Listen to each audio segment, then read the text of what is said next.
Muy buenos días. Hoy es un día especial. Hoy recordamos el nacimiento de nuestro Salvador, el nacimiento de Jesús.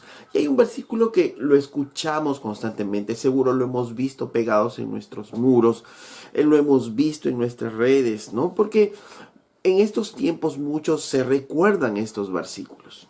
Isaías 9:6 es uno de ellos. Porque un niño nos es nacido, hijo nos es dado, y el principado sobre su hombro, y se llamará su nombre admirable, consejero, Dios fuerte, Padre eterno, príncipe de paz. Lo dilatado de su imperio y la paz no tendrán límite sobre el trono de David y sobre su reino, disponiéndolo y confirmándolo en juicio y en justicia desde ahora y para siempre. El celo de Jehová de los ejércitos hará esto. Es un versículo, como decía, bastante conocido y escrito por Isaías unos 700 años antes del nacimiento de Jesús. Pero es muy importante conocer las circunstancias en las cuales Isaías habla esta profecía y a qué se refiere. Y eso nos podrá ayudar a entender el significado de esta profecía. Ok, vamos entonces a mirar el contexto de estos versículos. Dice, para el tiempo en que Isaías habla, el reino de Israel se había dividido en dos. El reino del norte y el reino del sur. El reino del norte gobernado por el rey Peca y el reino del sur o el reino de Judá gobernado por el rey Acaz. Acaz se entera que el rey Peca había hecho alianza con Resín, que era el rey de Siria. Y habían hecho alianza justamente ¿para qué? Para combatir al reino del sur. Naturalmente Acaz tuvo miedo, ¿no? Se llenó de miedo y entonces empezó a buscar formas como poder defenderse. Dios mira esto y Dios envía a Isaías a dar una palabra a Acaz, al rey de Judá. Y Dios le dice a través de Isaías, no temas, yo voy a deshacer los planes de estos dos reyes, los planes que se han levantado contra ti y contra la nación de Judá. Yo sabía que Acaz era un rey incrédulo y en su bondad Dios quiere ayudar a Acaz a creer. Dios quiere ayudar a Acaz en su incredulidad y Dios le dice a través de Isaías esta promesa, ¿no? Y le dice, mira, yo te voy a liberar. Yo no voy a permitir que vengan y destruyan estos dos reyes. Yo voy a destruir sus planes, ¿no? Pero como tú no crees, le dice, entonces el Señor le envía esta palabra a través de Isaías.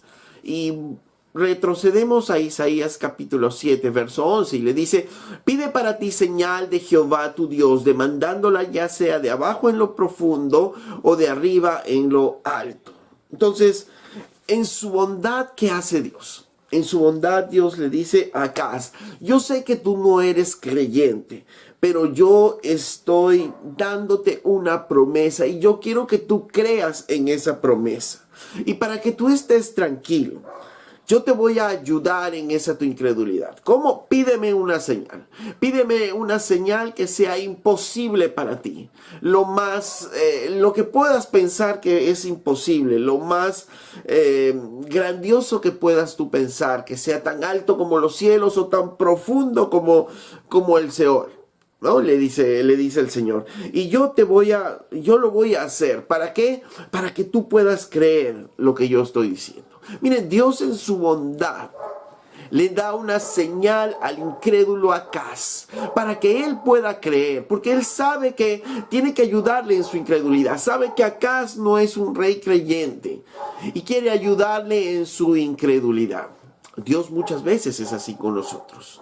Él sabe que a veces como humanos no somos creyentes y Dios quiere ayudarnos en nuestra incredulidad y como muchas veces enviando una señal, como fue justamente esta señal. Ahora miremos lo que responde Acaz. Acaz responde en el verso 12 algo que parece muy, muy piadoso, ¿no? Y le dice, verso 12, y respondió Acaz, no pediré señal y no tentaré a Jehová. Ok, entonces Acaz aparentemente entiende y dice, no, ¿cómo voy a tentar al Señor? ¿Cómo voy a tentar a Dios pidiéndole una señal? No voy a hacer eso. Pero detrás de esa respuesta estaba realmente el corazón de Acaz. Acaz no quería una señal porque no quería confiar en Dios. Acaz no quería ver esa señal porque no quería confiar en Dios. Es como si le dijera a Dios, mira, ¿sabes qué, Dios? No me interesa tu señal. No quiero tu señal porque no quiero confiar en ti. Definitivamente no quiero saber nada contigo. Esa es la respuesta del rey Acaz. ¿Y cómo podemos, y por qué decimos esto? Porque Acaz inmediatamente, después que Isaías le habla, él hace un pacto con el rey de Asiria. Él busca al rey de Asiria para juntarse con el rey de Asiria y juntos derrotar a estos dos reyes que se habían unido contra el rey Acaz. ¿Qué hizo Acaz? Cambió a Dios.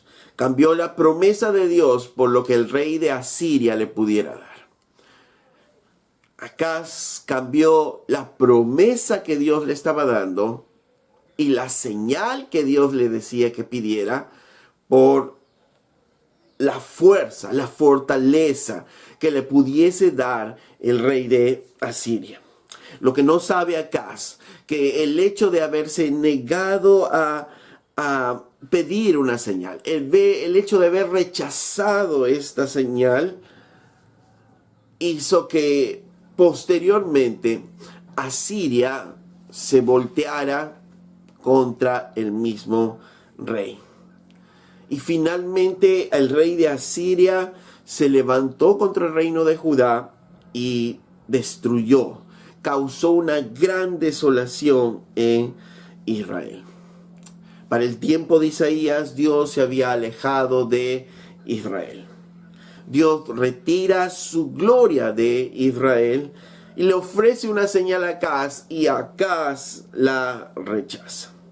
Entonces, viendo el futuro, Dios, viendo el rechazo, este rechazo que Acaz tiene a él, y viendo el Señor el futuro, el Señor habla en Isaías 7:14 y dice, por tanto, el Señor mismo os dará señal. Ok, tú no quieres señal, pero yo te voy a dar una señal de todas maneras. Una señal así es de extraordinaria, una señal tan alta como los cielos, tan profundo como el Seol. Una señal imposible de poder hacer, pero yo lo voy a hacer porque yo quiero que ustedes, los pueblos, crean.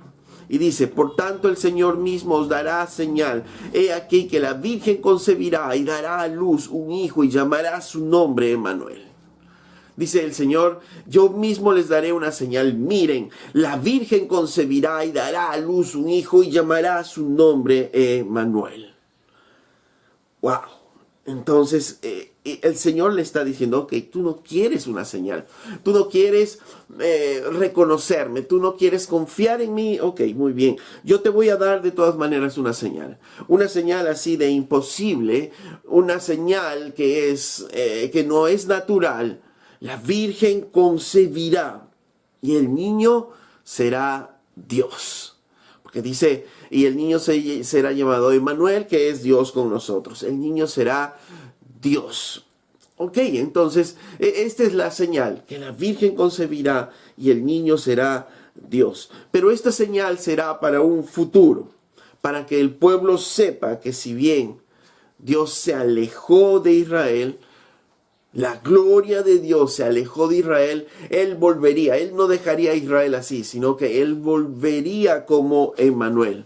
Él volvería, la gloria de Jehová volvería, ya no en un templo, sino a través del Hijo de Dios, a través de Jesús. Y entonces en este contexto, Isaías vuelve a hablar la palabra de Dios y dice en Isaías capítulo 9 verso 1, mas no habrá siempre oscuridad para la que está ahora en angustia, tal como la aflicción que le vino en el tiempo que livianamente tocaron la primera vez a la tierra de Zabulón y a la tierra Neftalí. Pues al fin llenará de gloria el camino del mar de aquel lado del Jordán, en Galilea de los gentiles. El pueblo que andaba en tinieblas vio gran luz. Realmente, después de la asolación del rey de Asiria y luego del rey Nabucodonosor, pues Israel y toda esta porción estaba bastante desolada, estaba bastante en tinieblas, no solo porque no tenían la palabra de Dios, no solo porque vivían en el pecado, sino también porque realmente la gloria de Dios no estaba ahí. Dios no estaba con ellos, Dios se había alejado con ellos producto de sus pecados, pero el Señor les da una esperanza y les dice: no siempre va a ser así. Este pueblo que andaba en tinieblas va a haber una gran luz. Los que moraban, dice, en tierra de sombra de muerte, luz resplandeció sobre ellos. Esto es lo que iba a pasar. Esta es la señal que el Señor había de dar. No siempre iban a estar ahí. Y esta es la señal de que el Señor estaba con ellos, de que el Señor no los había abandonado. Y dice: multiplicaste la gente y aumentaste la alegría. Esto pasará cuando esta señal aparezca. Se alegrarán delante de ti como se alegran en la siega, como se gozan cuando reparten despojos, porque tú quebraste su pesado yugo y la vara de su hombro y el cetro de su opresor, como en el día de Madián. Porque todo calzado que lleve el guerrero en el tumulto de la batalla y todo manto revolcado en sangre serán quemados, pasto de fuego, ya no se va a necesitar. Verso 6. ¿Por qué? Porque ya no se va a necesitar, porque va a haber tanta alegría. Verso 6. Porque un niño nos es nacido, hijo nos es dado, y el principado sobre su hombro, y se llamará su nombre admirable, consejero, Dios fuerte, Padre eterno, príncipe de paz. Lo dilatado de su imperio y la paz no tendrán límite sobre el trono de David y sobre el reino, disponiéndolo y confirmándolo en juicio y en justicia desde ahora y el para siempre. El celo de Jehová de los ejércitos hará esto. Esta sería la señal de Dios viniendo como un ser humano, con características divinas, porque nos dice: un niño nos es nacido. Dios haciéndose hombre, un niño nacerá entre nosotros, hijo nos es dado, ¿no? Es Dios hecho hombre, naciendo en un pesebre. Conocemos naciendo en Belén, naciendo en un pesebre rodeado de animales, en un mundo oscuro, en un lugar oscuro, ¿no? Belén mismo era un pueblo bastante aislado, pero vino en medio de esa noche. Y literalmente, Él vino en medio de la noche. El Señor viene en medio de la noche. El sustentador del mundo ahora tiene que ser sostenido por los brazos de una mujer. Esa es la señal. Un niño nos es dado. Un hombre. Dios haciéndose hombre. Dios haciéndose hombre y un niño, dice, nos es dado. Y si nos es dado, implica entonces que es un regalo. Que es un regalo y que es algo que no podemos ganarlo, es algo que no podemos comprarlo, es algo que no podemos encontrarlo. Es un regalo que el Señor nos da, el regalo de su redención. Eso es un regalo que el Señor nos ha dado. Por eso es que en Juan 3:16 dice: porque de tal manera amó Dios al mundo, que ha dado a su Hijo unigénito, para que todo aquel que en Él cree no se pierda, mas tenga vida eterna. Dice: de tal manera amó Dios al mundo que dio a su Hijo. De nuevo, esta figura de el regalo, ¿no? Un regalo que muchas veces el hombre no recibe. Un regalo que el hombre compara con otras cosas que no son ni siquiera regalos, pero que los hombres han preferido esas otras cosas que inclusive el mismo hombre puede adquirir, a poder tener el regalo que Dios nos da. Durante 2 milenios que han pasado desde que Jesús llegó aquí a la tierra, esa ha sido la realidad. Los hombres han preferido las luces de las calles, las luces de los árboles de Navidad, han preferido a que la luz realmente resplandezca en sus corazones. El hombre prefirió la fama, el hombre prefirió el honor, el hombre prefirió el reconocimiento, el poder, la posición, antes que humillarse delante de Dios. Pero Dios dice que nos amó de tal manera que nos dio a su Hijo único. Nos dio el evangelio de salvación en una persona, en la persona de Jesús. y nunca habrá un regalo como ese. Nunca habrá un regalo como ese que se dio a nosotros ahí en el pesebre. Dios nos dio un regalo como señal, sabiendo aún que el hombre no creería en ese regalo, sabiendo aún el hombre que el hombre no tomaría ese regalo. No sé si les ha pasado a ustedes, pero alguna vez hemos dado un regalo y la gente ha tomado nuestro regalo y se ha burlado del regalo y de repente inclusive lo ha botado ese regalo. Cuando le ocurre a uno a eso, uno da ganas de decir, no, dame ese regalo, no te hubiera regalado ese regalo. Y si uno supiera lo que pasaría, seguramente dijéramos, no, yo no voy a darle ese regalo a esa persona, porque ¿cómo le voy a dar un regalo que esa persona va a menospreciar? Un regalo que él va a tirarlo a un lado. Pero Dios, sabiendo aún que el regalo que Él nos daría a la humanidad sería despreciado, sería rechazado, sería cambiado por 30 piezas de plata. Un regalo que sería negado, un regalo que sería crucificado. Pero así todo Dios lo entregó. ¿Por qué? Como dice en Juan 3:16, porque de tal manera amó Dios al mundo. Porque de tal manera Dios quiso que el hombre se salve. De tal manera quiso darle esa oportunidad para que se salve a través de su Hijo Jesucristo. Y por eso Él dio una señal. La señal que Dios se haría hombre. Ok, no quieres conocer, no quieres entender, como le decía al rey Acaz, pero yo te voy a dar una señal, yo te voy a dar una señal para que los pueblos en el futuro puedan confiar en mí, puedan confiar que yo soy Dios. Una señal que pareciera imposible, una señal que nunca más se va a ver. El Dios hecho hombre. Y esa sería la señal, el regalo perfecto que Dios nos daría a nosotros. Y que si nosotros lo tomamos, que si nosotros lo cogemos, pues entonces no nos perderíamos y tendríamos vida eterna. Por eso dice en Juan 3:16, de tal manera que Dios ha dado a su Hijo único, para que todo aquel que en Él cree no se pierda, mas tenga vida. Todo aquel que en Él cree, que toma ese regalo y cree en Él, no se perderá y tendrá vida eterna. Pero el que no coge ese regalo, también dice en Juan 3:18, el que en Él cree no es condenado, pero el que no cree ya ha sido condenado porque no ha creído en el nombre del unigénito Hijo de Dios. Porque solo a través de Cristo, tomando ese regalo precioso, nosotros podemos tener la salvación. Porque cuando no tomamos ese regalo, pues no tenemos la salvación.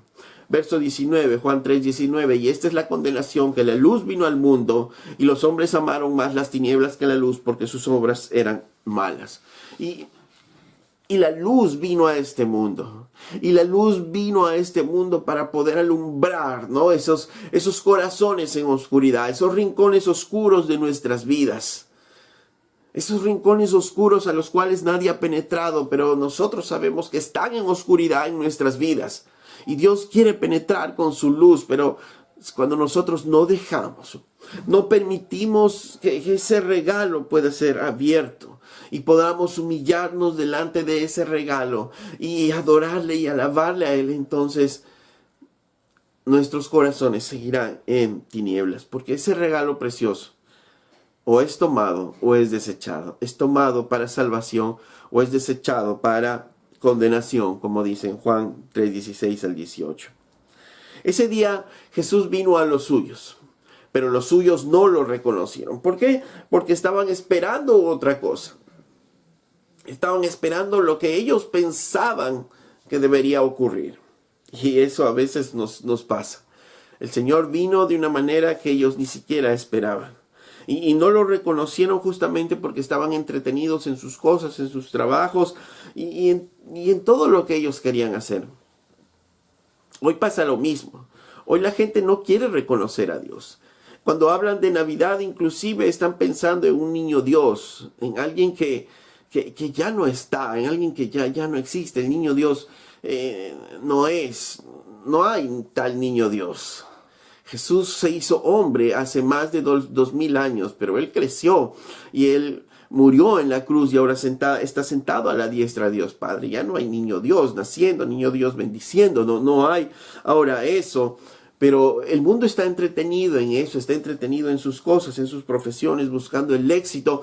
Y como no quiere reconocer y tomar ese regalo, pues se ha inventado la imagen de ese niño Dios que ya no está ahí.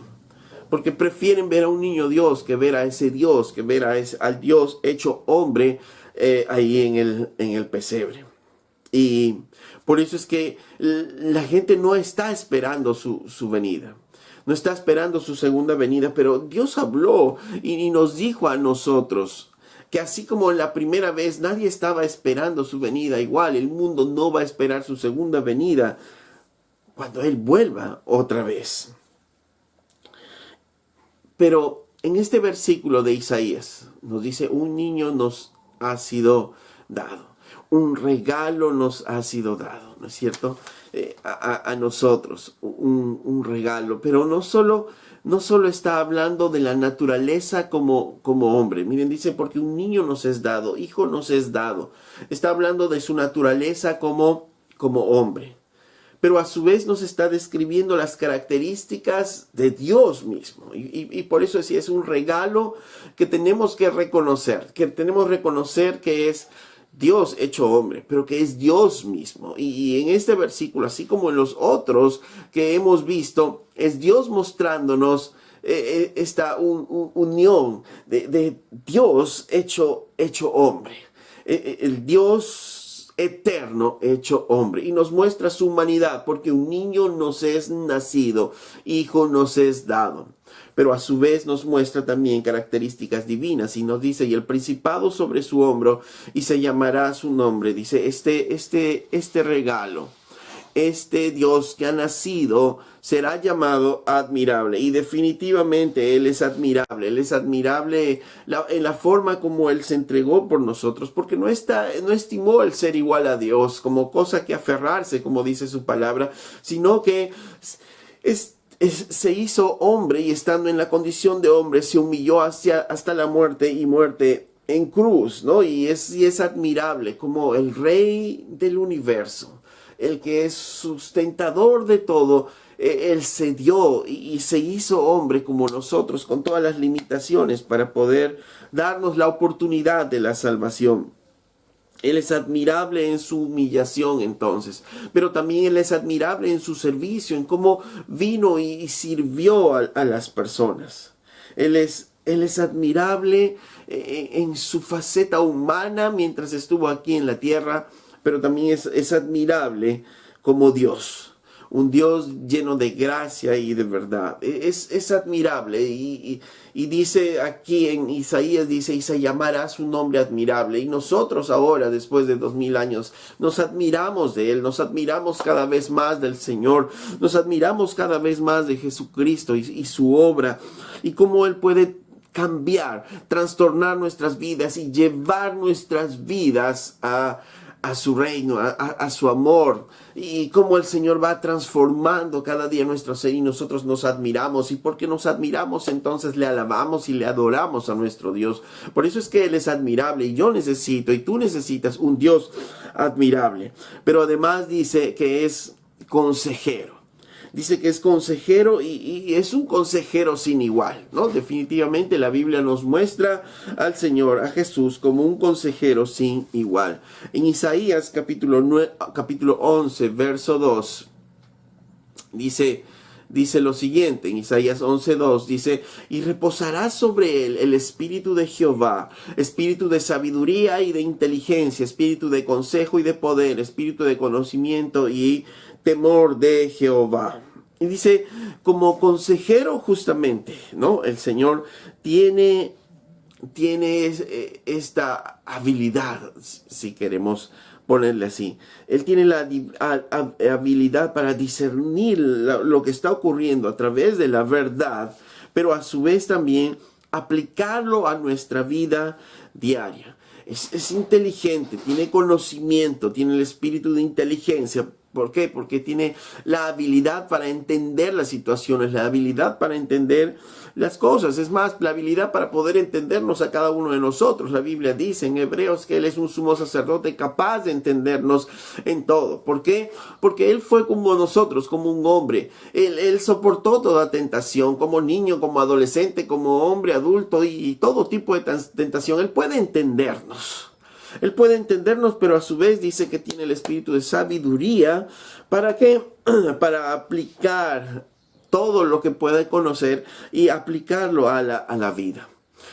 Y aplicarlo para poder vivir en santidad. Y Él es un consejero porque Él justamente nos habla a nosotros. Él es un consejero que está en nosotros, está con nosotros y nos ayuda a poder mirar las cosas de una manera diferente a través de su palabra, porque Cristo conoce todo de nosotros.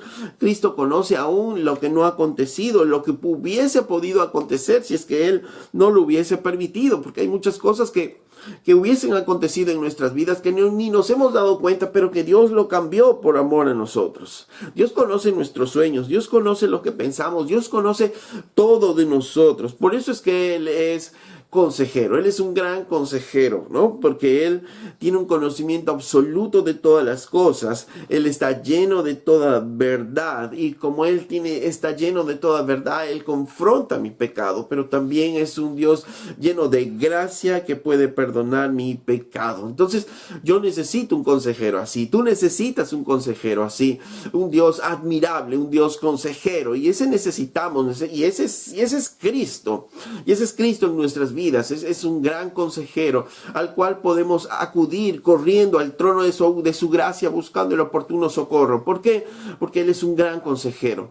Él nos va a ayudar a salir de ello. Y no solo ello, dice que tiene el espíritu de sabiduría, espíritu de consejo, de inteligencia y de poder, porque nos va a dar también el poder. ¿Para qué? Para salir adelante, el poder para salir de esa tentación, el poder para no caer justamente en esa tentación. Y yo necesito un consejero así. Dice en su palabra que Él es un Dios poderoso. Que Él es un Dios poderoso y dice admirable, consejero, Dios fuerte.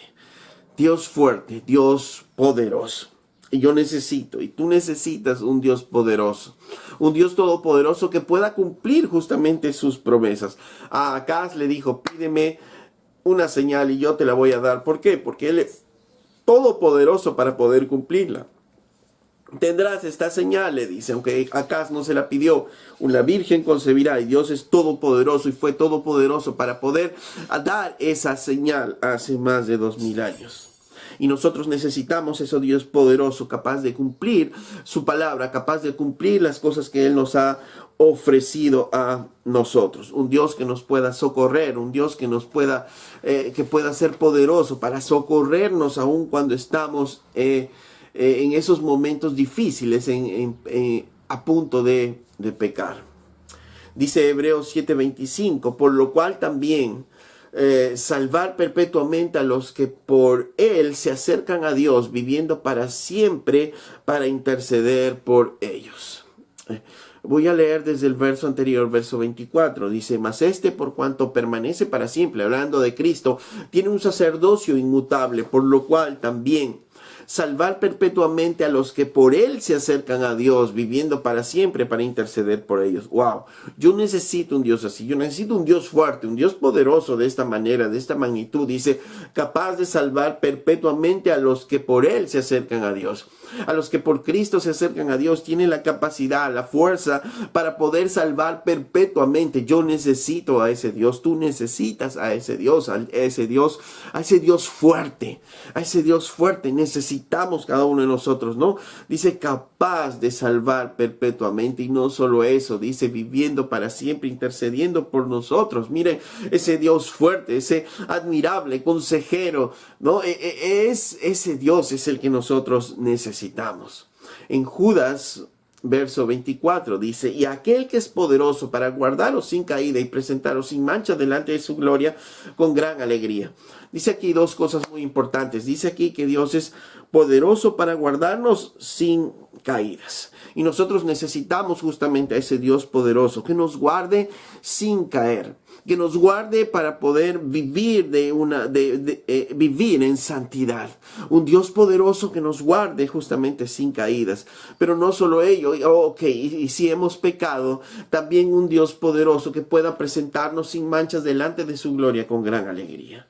Un Dios fuerte, admirable, que pueda decirnos, ven acá, no te preocupes, yo te voy a presentar delante del Padre sin mancha. Y yo le diré, Señor, pero es que yo he pecado, mira, mis manos están sucias. Y Él dirá, no te preocupes, yo ya hice la obra, yo ya en la cruz pagué por esos pecados. Ven, yo te voy a presentar delante de mi Padre sin mancha, para que puedas estar gozoso, para que puedas estar alegre. Y dice, y presentaros sin mancha delante de su gloria con gran alegría. Y nos regocijamos en eso. Un Dios que puede presentarnos así delante de Él. Un Dios poderoso, un Dios maravilloso, un Dios admirable, consejero, un príncipe de paz. Entonces tenemos ahora un niño que tiene tanto poder. No es un niño. No, ya no es un niño, y eso tenemos que quitarnos de nuestras mentes, ¿no? Él ya no es un niño, Él es el Dios Todopoderoso, Él es el Rey de Reyes, sentado en el trono de Dios, sentado a la diestra de Dios. Y será llamado, decía también en Isaías, ¿no?, el Padre eterno, ¿no? Será llamado también Padre eterno, porque es uno con el Padre, porque es uno con Dios mismo, y además porque Él cuando vino a tener esa característica, a ser misericordioso, a ser amoroso, como un padre es con su hijo. Dice el Salmo 103, verso 13, como el padre se compadece de los hijos, se compadece Jehová de los que le temen. Y Cristo vino y tuvo ese corazón compasivo.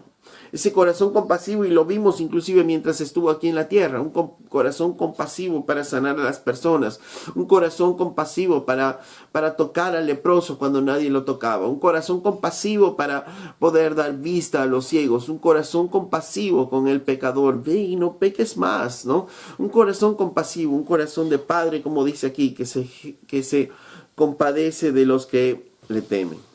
E Isaías nos sigue diciendo, un Dios admirable, un Dios consejero, Dios fuerte, Padre eterno, príncipe de paz. Porque dice en el mismo Isaías, ¿no?, desde que nos presenta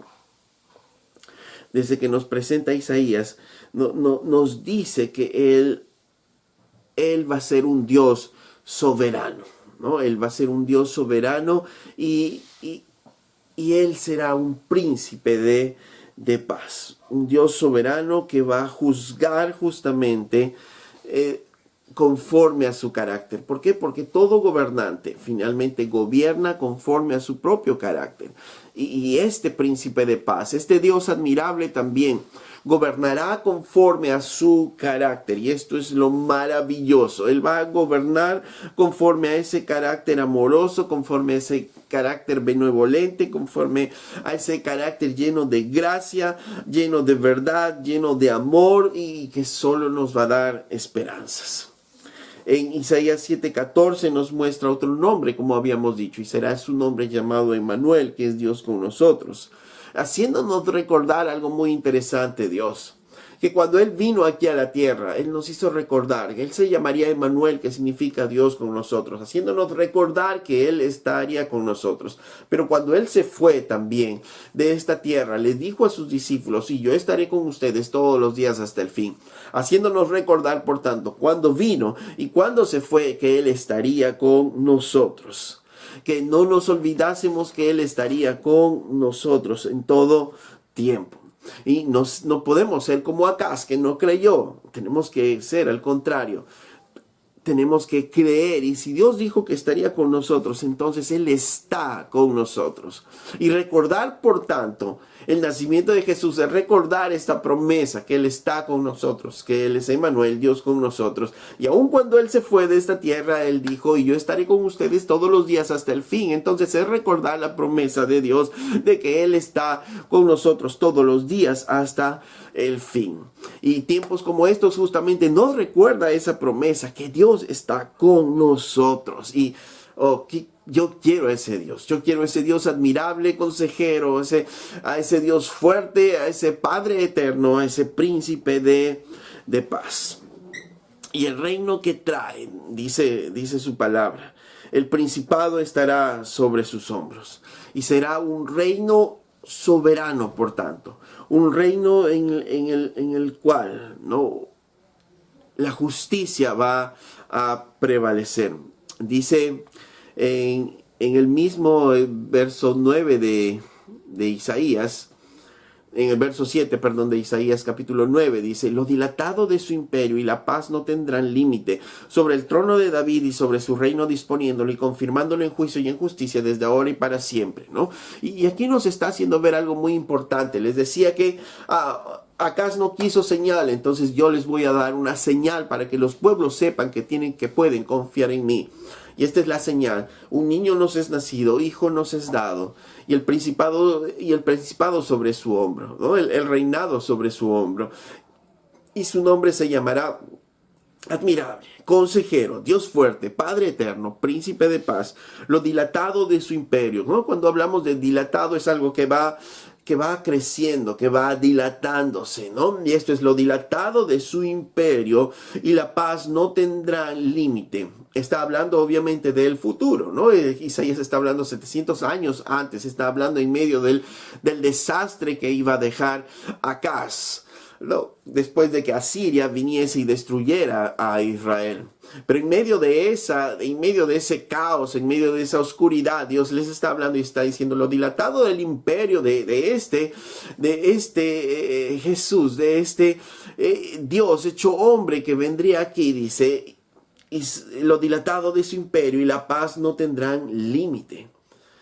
Sobre el trono de David y sobre su reino, disponiéndolo y confirmándolo en juicio y en justicia desde ahora y para siempre. Y entonces uno podría decir, wow, pero si él dice que cuando él venga va a haber juicio, justicia, pero él ya vino y no hay juicio, no hay justicia en este mundo. Es que Dios no está hablando para ese tiempo, no habló eso para ese tiempo, ni siquiera para este tiempo.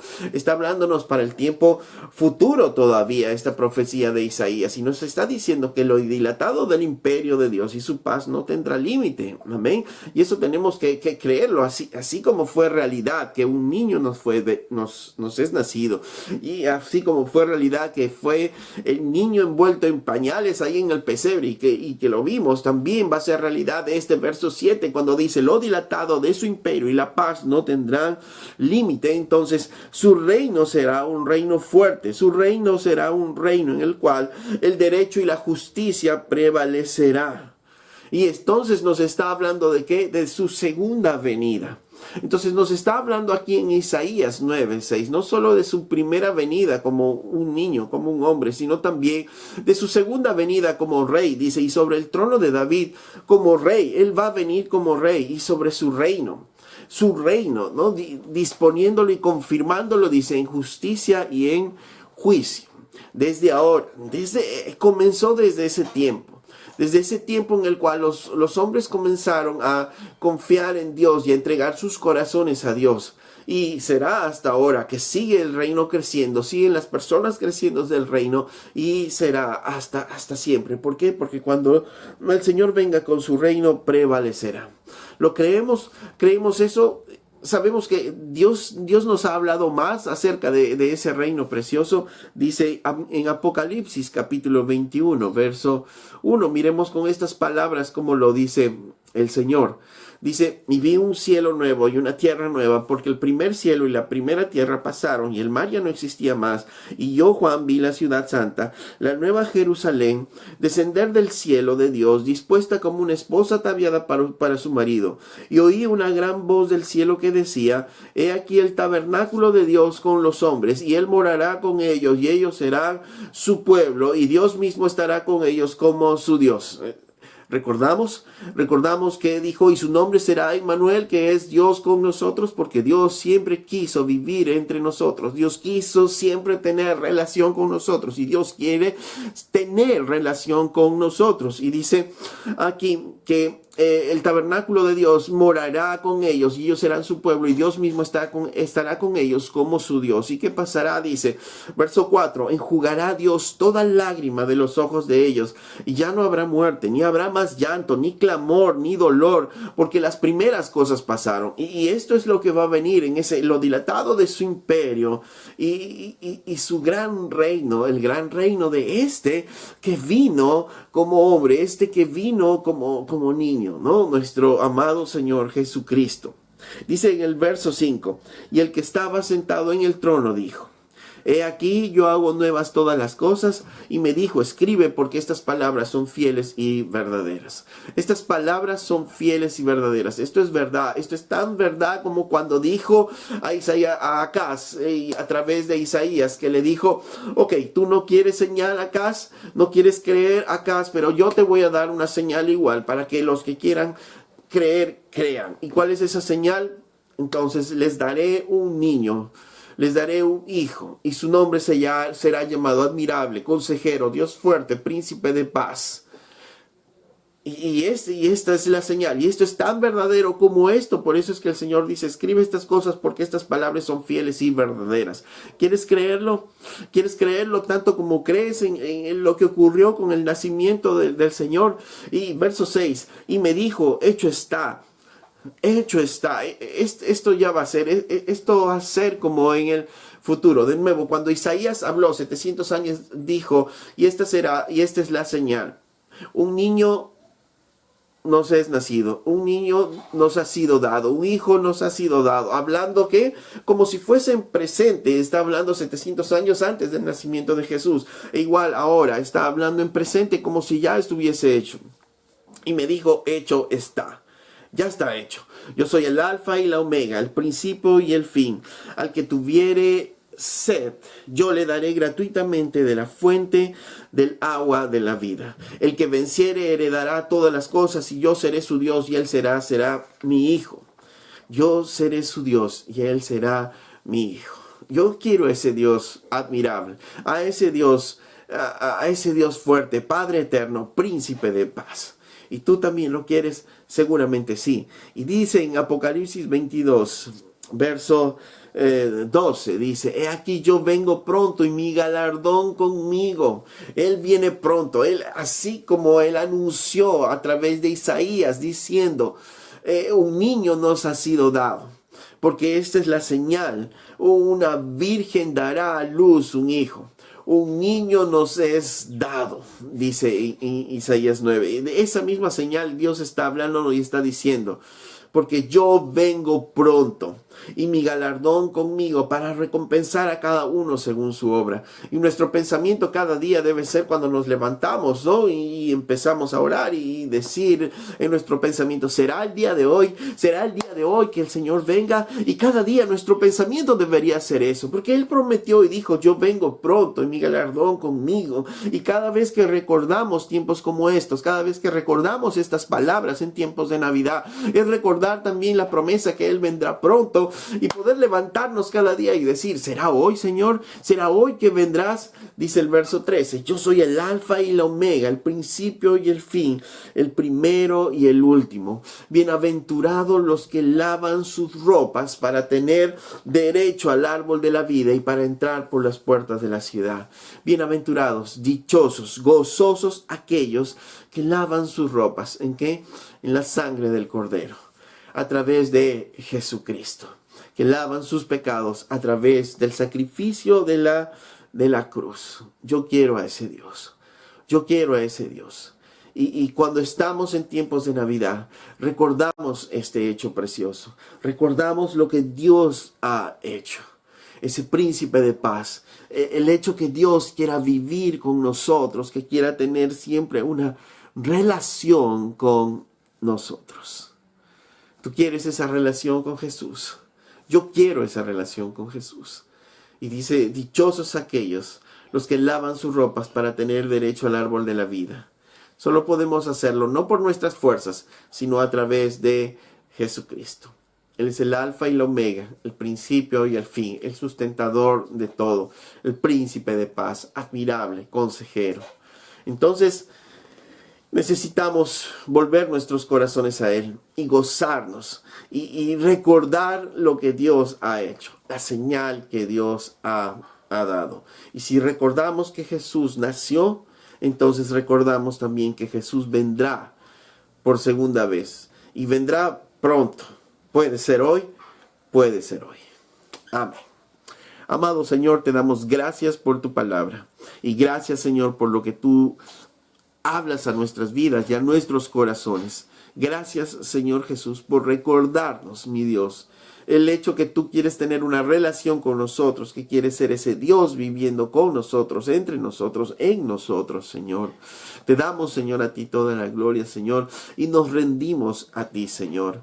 Y queremos, Señor, de ti ese Dios admirable, consejero, Dios fuerte, Padre eterno, príncipe de paz, Señor. Oh, mi Dios, te queremos a ti, Jesucristo. Te amamos con nuestros corazones, Señor. Gracias, Señor. Para ti toda la gloria y la honra por siempre, amado Jesucristo. Amén.